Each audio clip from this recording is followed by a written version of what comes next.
falar um pouco hoje da psicanálise e a espiritualidade, a relação entre os dois mundos. Nesse contexto, entenderemos sobre a relação entre a psicanálise e a espiritualidade, levando em consideração que houve um aumento nas chamadas terapias alternativas nos últimos tempos, senão terapias alternativas como termo referencial para práticas terapêuticas complementares aos tratamentos de saúde tradicionais que vêm crescendo com popularidade e expansão no Brasil. A relação entre psicanálise e espiritualidade, muitas dessas técnicas são originais de países orientais, que datam das práticas milenares, desde que ficou provada e reconhecida a teoria do efeito placebo. Placebo é o nome que recebe um fármaco inédito que apresenta, no entanto, efeitos terapêuticos devidos a efeitos psicológicos da crença do paciente, de que está fato curado ou sendo tratado. A medicina tradicional abre espaço para a ideia de que possa existir algum fenômeno atuante, tanto na mente quanto no corpo físico do ser humano. Essa discussão vai além das religiosidades, que são diversas, e todas as discussões, sejam elas de ordem psicológica, religiosa, médica e afins, se preocupam com um único objetivo: bem-estar, saúde e qualidade de vida do ser humano, sem desprezam as prováveis dimensões do sentido da vida e da existência. Até os tempos modernos, o conflito era tratado pelas religiões, que tinham julgamento e tratativa para os diferentes casos. Após esse período, houve uma divisão de interesse entre religião e ciência. A razão da fé ganha destaque oportunizando o surgimento de várias especulações e estudos. Nesse período, o médico neurologista e psiquiatra, em estudos de casos histéricos da época, começa a especular a existência de conteúdos mentais que atuavam de diferentes formas em cada paciente.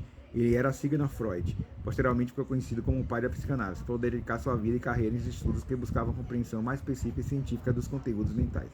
Freud, psicanálise e espiritualidade. Freud era judeu e também ateu, mas sua criação da teoria e métodos não deixava de esbarrar também e confrontar uma outra teoria religiosa que visão de alguns estudiosos. Defende que Freud acabou criando teorias práticas e procedimentos condizentes com a espiritualidade não religiosa, que abriram margens para levantamento de questões que abordam a psicanálise e a espiritualidade em estudos paralelos, semelhantes como veremos ainda nesse texto.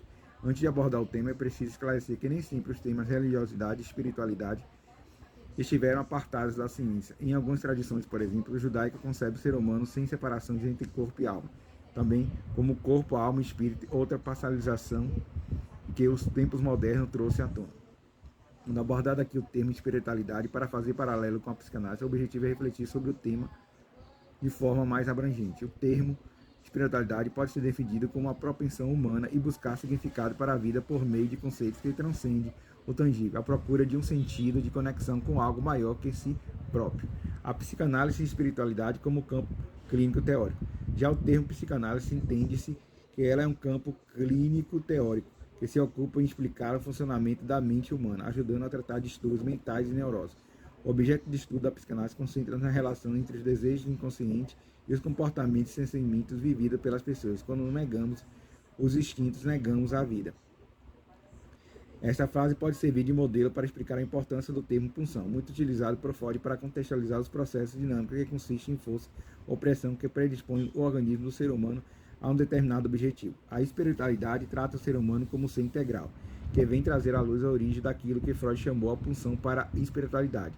Pode-se dizer que a pulsão é a energia criada pela seguinte reação: o ser humano pensa em algo, e quando isso passa pelo emocional, é reprimido de alguma forma, ocasiona um processo de bloqueio mental e energético. Mas o corpo precisa deixar a onda fluir, sendo assim, ele somatiza em forma de bloqueio, doenças e outros. As dimensões do ser humano. A definição de ser humano integral veio de Stephen Covey, que defende que o ser humano é formado por 4 dimensões: mente, coração, corpo e espírito. Portanto, a negação dos instintos, função no termo da psicanálise, ocasiona em bloqueios, distúrbios e dificuldade de interação social. Freud não negou a existência de fenômenos ligados à religião, tanto que ele se empenhou em trazer uma visão científica para alguns escritos. Ele sempre procurou uma lógica psicológica, psicoterapêutica, às experiências ditas como religiosas, que nada mais eram do que as experiências da ciência oculta, do simbolismo, da fé e de tudo que contrariava a razão.